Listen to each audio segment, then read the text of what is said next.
Okay friends, Bharat எலக்ட்ரானிக்ஸில் இருந்து தான் இப்போ உங்களுக்கு ஜாப் நோட்டிஃபிகேஷன் வந்து அனௌன்ஸ் பண்ணியிருக்காங்க. இது முழுக்க முழுக்க ஒரு சென்ட்ரல் கவர்மெண்ட் செக்டரில் ஒரு ஜாப் தான். எங்கே அனௌன்ஸ் பண்ணியிருக்காங்க பார்த்தீங்கன்னா, நம்ம சென்னை யூனிட்டில் தான் இப்போ உங்களுக்கு ஜாப் நோட்டிஃபிகேஷன் வந்து அனௌன்ஸ் பண்ணியிருக்காங்க. இது வந்து பெர்மனன்ட் பேசிஸ் ரோலில் தான் இப்போ வந்து எங்களுக்கு எடுக்கிறாங்க. இப்போ என்ன ஜாப் நோட்டிஃபிகேஷன் சொல்லிட்டு இப்போ நம்ம கீழே பார்க்கலாம். கீழே கொடுத்துருக்காங்க பாருங்கள். Details of post, minimum eligibility, pay scale இப்போ எல்லாமே பார்க்கலாம். ஃபஸ்ட்டு போஸ்ட்டு பார்த்தீங்கன்னா இன்ஜினியரிங் அசிஸ்டன்ட் ட்ரெயினி போஸ்ட்டு கொடுத்துருக்காங்க.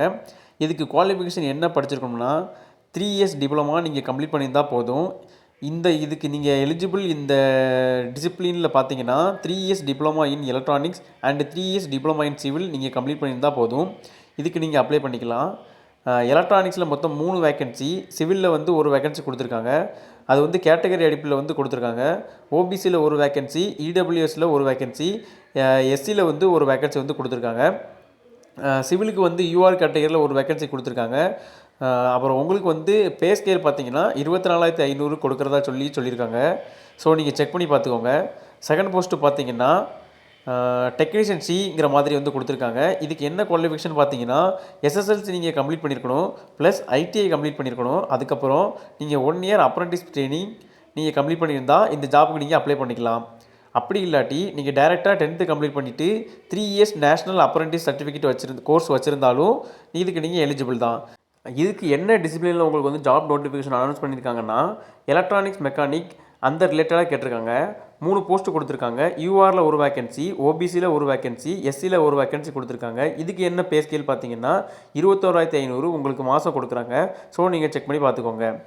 Engineering assistant training will undergo training for an initial period of 6 months. அதை ஃபஸ்ட்டு உங்களுக்கு நீங்கள் செலக்ட் பண்ணிட்டீங்க அப்படின்னா ஃபஸ்ட்டு 6 மாதம் உங்களுக்கு வந்து ட்ரைனிங் மாதிரி போடுவாங்க. அப்போ உங்களுக்கு கன்சல்டேஷன் ஃபீஸ் அல்லது ஸ்டைப்பண்டாக 24,000 கொடுக்குறாங்க. ஒரு மாதத்துக்கு அந்த ட்ரைனிங் நீங்கள் சக்ஸஸ்ஃபுல்லாக கம்ப்ளீட் பண்ணிட்டீங்க அப்படின்னா உங்களுக்கு ஒரு டெஸ்ட் மாதிரி இருக்கும். அந்த டெஸ்ட்டில் நீங்கள் இப்போ கம்ப்ளீட் பண்ணி பாஸ் ஆகிட்டீங்க அப்படின்னா உங்களுக்கு ரெகுலர் பே ஸ்கேல் அடிப்படையில் சம்பளம் போட ஆரம்பிச்சிருவாங்க. சரிங்களா? நீங்கள் செக் பண்ணி பார்த்துக்கோங்க. நேஷ்னாலிட்டி வந்து பார்த்தீங்கன்னா இந்தியன் சிட்டிசன்ஸ் ஆல்மோஸ்ட் எல்லோரும் நீங்கள் அப்ளை பண்ணிக்கலாம். ஏஜ் கிரிட்டேரியா பார்த்தீங்கன்னா இஏடி போஸ்ட்டுக்கு அப்பர் ஏஜ் லிமிட் வந்து 28 இயர்ஸ் வந்து கொடுத்துருக்காங்க. டெக்னீஷியன் சிக்கு வந்து நீங்கள் அப்ளை பண்ணுற மாதிரி இருந்தாலும் அதுக்கும் சேம் 20 இயர்ஸ் சேர்த்து கொடுத்துருக்காங்க. வயது தளர்வு பார்த்தீங்கன்னா ஓபிசியாக இருந்தீங்க அப்படின்னா 3 இயர்ஸ் ஏஜ் ரிலாக்ஸேஷன், எஸ்சியாக இருந்தீங்க அப்படின்னா 5 இயர்ஸ், பிடபிள்யூடி கேட்டகரியாக இருந்தீங்கன்னா உங்களுக்கு வந்து 10 இயர்ஸ் கொடுத்துருக்காங்க. ஸோ செக் பண்ணி பார்த்துக்கோங்க. கல்வி தகுதியில் ஜென்ரல் ஓபிசி இடபிள்யூஎஸ் கேண்டிடேட்ஸாக இருந்தீங்கன்னா நீங்கள் 60% மார்க் வந்து ஸ்கோர் பண்ணியிருக்கணும். இதே எஸ்சி பிடபிள்யூடி கேண்டிடேட்ஸாக இருந்தீங்கன்னா நீங்கள் 50% ஸ்கோர் பண்ணியிருந்தால் போதும், நீங்கள் எலிஜிபிள். இதுக்கு வந்து எக்ஸ்பீரியன்ஸ் கிடையாது, நெல்லுங்கிற மாதிரி தான் கொடுத்துருக்காங்க. ஃப்ரெஷர் இந்த ஜாபுக்கு நீங்கள் எலிஜிபிள். ஸோ நீங்கள் ட்ரை பண்ணி பாருங்கள். அப்புறம் நெக்ஸ்ட்டு பார்த்தீங்கன்னா registration in any of the employment exchange of Tamil Nadu is mandatory for the candidates applying for the post. நீங்கள் இஏடி மற்றும் டெக்னீஷியன் சி போன்ற போஸ்ட்டுகளுக்கு அப்ளை பண்ணுற மாதிரி இருந்துச்சு அப்படின்னா நீங்கள் தமிழ்நாடு எம்ப்ளாய்மெண்ட் எக்ஸ்சேஞ்சில் ரிஜிஸ்டர் பண்ணி வச்சுருக்கணும். சரிங்களா? எக்ஸ்பைர்டு ஆன அல்லது இன்ஆக்டிவ் கார்டு கன்சிடர் பண்ண மாட்டாங்கன்னு சொல்லி கொடுத்துருக்காங்க. மெத்தட் ஆஃப் செலெக்ஷன் வந்து பார்த்தீங்கன்னா உங்களுக்கு வந்து ஒரு ரிட்டன் டெஸ்ட் இருக்கும். அந்த ரிட்டன் டெஸ்ட் எங்கே கண்டக்ட் பண்ணுறாங்க அப்படின்னா சென்னையில் தான் இருக்க போகுது. இதோட கால் லெட்டர் எல்லாமே உங்களோட மெயில் ஐடிக்கு வந்து சென்ட் பண்ணிடுவாங்க. நீங்கள் இதை வந்து பிரிண்ட் எடுக்கிற மாதிரி இருக்கும். ஓஎம்ஆர் ஷீட்டில் தான் வந்து எக்ஸாம் எழுதுகிற மாதிரி இருக்கும். மொத்தம் வந்து பார்த்திங்கன்னா வந்து 150 மார்க் எக்ஸாம் இருக்கும். இதில் பார்ட் 1 பார்ட் 2 அப்படின்னு இருக்கும். பார்ட் 1 வந்து ஜென்ரல் ஆப்டிடியூடு, அதில் வந்து 50 மார்க் வந்து இதில் வந்து mental ability, aptitude, logical reasoning, basic numerical வந்து இருக்கும். பார்ட் 2 வந்து டெக்னிக்கல் ஆப்டிடியூடு வந்து 100 மார்க்கு. இது உங்களோட டெக்னிக்கல் மற்றும் ப்ரொஃபஷனல் நாலேஜை ரிலேட்டடாக இருக்கும். மினிமம் குவாலிஃபையிங் மார்க்ஸ் பார்த்திங்க அப்படின்னா ஜென்ரல் ஓபிசி இடபிள்யூஎஸ்க்கு பார்ட் 1ல் 30%, பார்ட் 2ல் வந்து 35% எடுக்கணும்.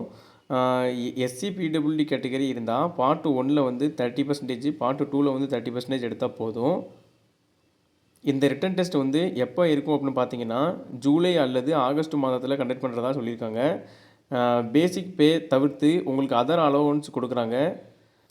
DA, house rent allowance, medical expenses, group insurance, PF, pensions, gratuity, இந்த மாதிரி எக்கச்சக்கான அலோவன்ஸ் வந்து உங்களுக்கு வந்து இருக்குது. அப்ளிகேஷன் ஃபீஸ் பற்றி வந்து கீழே வந்து இன்ஃபர்மேஷன் கொடுத்துருக்காங்க பாருங்கள். ஓபிசி இடபிள்யூஎஸ் கேட்டகரியில் நீங்கள் இருந்தீங்க அப்படின்னா 250 ரூபா ப்ளஸ் 18% ஜிஎஸ்டி டோட்டலாக 295 ரூபா நீங்கள் வந்து பே பண்ணுற மாதிரி இருக்கும். SC ST PWD ex serviceman கேண்டிடேட்ஸ்க்கு அப்ளிகேஷன் ஃபீஸ் வந்து எதுவுமே கிடையாது, ஃப்ரீயாகவே நீங்கள் வந்து அப்ளை பண்ணிக்கலாம். இது வந்து நீங்கள் வந்து ஆன்லைனில் தான் பேமெண்ட் பண்ணுற மாதிரி உங்களுக்கு வந்து இருக்கும். சாதாரணமாக டெபிட் கார்டு அல்லது கூகுள் பே மூலிமா டைரெக்டாக பே பண்ண முடியாது. எஸ்பிஐ கனெக்ட் மூலமாக தான் நம்ம வந்து இது பே பண்ணுற மாதிரி இருக்கும். அதுக்கான லிங்க் நான் வந்து வீடியோ வந்து டிஸ்கிரிப்ஷனில் கொடுக்குறேன். அதில் போயிட்டு வந்து ஸ்டேட் பேங்க் கலெக்ட் ஆப்ஷனை செலக்ட் பண்ணிவிட்டு டெர்மண்ட் அக்கௌண்ட் வந்து கனெக்ஷனில் கிளிக் பண்ணி ட்ரான்ஸ்ஃபர் பண்ணணும். அதில் வந்து ஸ்டேட் ஆஃப் கார்ப்பரேட்டில் ஆல் ஆஃப் இந்தியா கொடுத்துட்டு பப்ளிக் செக்டர் அண்டர்டேக்கிங்கில் பாரத் எலக்ட்ரானிக்ஸ் லிமிட் கொடுத்து சப்மிட் பண்ணணும். அப்புறம் வந்து நம்ம போஸ்ட்டு கேட்டகரி வந்து கேட்பாங்க. அதில் வந்து இன்ஜினியரிங் அசிஸ்டன்ட் ட்ரெய்னி அதோட இதில் அந்த இது, அப்புறம் டெக்னீஷியன் சி அதை நீங்கள் கொடுத்துக்கோங்க. இது கொடுத்துட்டு நீங்கள் வந்து பேமெண்ட் வந்து நீங்கள் கம்ப்ளீட் பண்ணிக்கலாம். கம்ப்ளீட் பண்ணிட்டு அதை வந்து சேவ் பண்ணிவிட்டு அதை வந்து ஸ்க்ரீன்ஷாட் அல்லது பிரிண்ட் அவுட் எடுத்து வச்சுக்கோங்க. ஃபியூச்சர் யூஸ்க்கு வேண்டி அது தேவைப்படும். ஏன் அப்படின்னா அந்த எஸ்பிஐ கலெக்ட் ரெஃபரன்ஸ் நம்பரை வந்து நம்ம வந்து அப்ளிகேஷன் ஃபார்மில் வந்து மென்ஷன் பண்ணுற மாதிரி இருக்கும். நம்ம வந்து இந்த கொடுத்துருக்க கேட்டகரிக்கெலாம் நீங்கள் வந்து எலிஜிபிள் அப்படின்னா நீங்கள் அந்த லிங்கை கிளிக் பண்ணி ஆன்லைன் லிங்கை கிளிக் பண்ணி நீங்கள் வந்து அப்ளை பண்ணிக்கலாம். எப்படி அப்ளை பண்ணுறது வீடியோ வந்து நான் டிஸ்கிரிப்ஷனில் கொடுத்துட்றேன். இதை அப்ளை பண்ணும்போது ஒரு வேலிடான இமெயில் ஐடியும் அப்புறம் ஃபோன் நம்பரும் வந்து கண்டிப்பாக வச்சுக்கோங்க. அதுக்கப்புறம் வந்து இது அப்ளிகேஷன் முடிஞ்சதுக்கப்புறம் இந்த அப்ளிகேஷன் ஃபார்மு ப்ளஸ் வந்து பேமெண்ட் கட்டின நான் அக்னாலஜ்மெண்ட்டையும் பிரிண்ட் அவுட் எடுத்து வச்சுக்கோங்க ஃபார் ஃபியூச்சர் ரெஃபரன்ஸ்காண்டி. ரிட்டன் டெஸ்ட் மார்க் அடிப்படையில் ஷார்ட்லிஸ்ட் ஆகிறவங்கள டாக்குமெண்ட் வெரிஃபிகேஷன் வந்து கூப்பிடுவாங்க.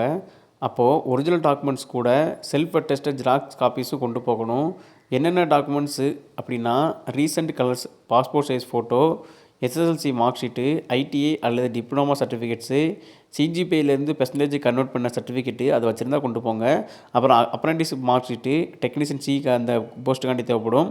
அப்புறம் கம்யூனிட்டி சர்டிஃபிகேட்டு, என்ஓசி சர்டிஃபிகேட் வந்து எதுக்காண்டினா நீங்கள் வந்து ஆல்ரெடி ஏதாவது கவர்மெண்ட் ஜாபில் இருந்தீங்க அப்படின்னா என்ஓசி சர்டிஃபிகேட் வந்து நீங்கள் வாங்கிட்டு போகிற மாதிரி இருக்கும். அப்புறம் வந்து தமிழ்நாடு எம்ப்ளாய்மெண்ட்டில் நீங்கள் ரிஜிஸ்ட்ரேஷன் பண்ண அந்த கார்டு இது எல்லாத்தையும் கொண்டு போகிற மாதிரி இருக்கும். இந்த போஸ்ட்டுக்கு வந்து அப்ளிகேஷன் பண்ண கடைசி நாள் வந்து ஜூலை 8 வரைக்கும் கொடுத்துருக்காங்க. அப்புறம் உங்களுக்கு ஏதாச்சும் குவாரிஸ் இருந்துச்சு அப்படின்னா அப்ளிகேஷனில் எரர் இருந்து அப்படின்னா நோட்டிஃபிகேஷனில் கொடுத்துருக்க மெயில் ஐடிக்கு கான்டாக்ட் பண்ணலாம். ஓகே ஃப்ரெண்ட்ஸ், நான் இந்த நோட்டிஃபிகேஷனை வந்து ஃபுல்லாக கிளியராக எக்ஸ்பிளைன் பண்ணியிருக்கேன்னு நம்புகிறேன். உங்களுக்கு ஏதாவது டவுட்ஸ் இருந்துச்சுன்னா கமெண்ட்டில் சொல்லுங்கள், நான் கண்டிப்பாக ரிப்ளை பண்ணுறேன். இந்த பாரத் எலக்ட்ரானிக்ஸ் லிமிடெட் ரெக்ரூட்மெண்ட் பற்றிய தகவல் உங்களுக்கு மிகவும் பயனுள்ளதாக இருந்தால் வீடியோவுக்கு ஒரு லைக் பண்ணுங்கள், உங்கள் நண்பர்களுக்கும் ஷேர் பண்ணுங்கள்.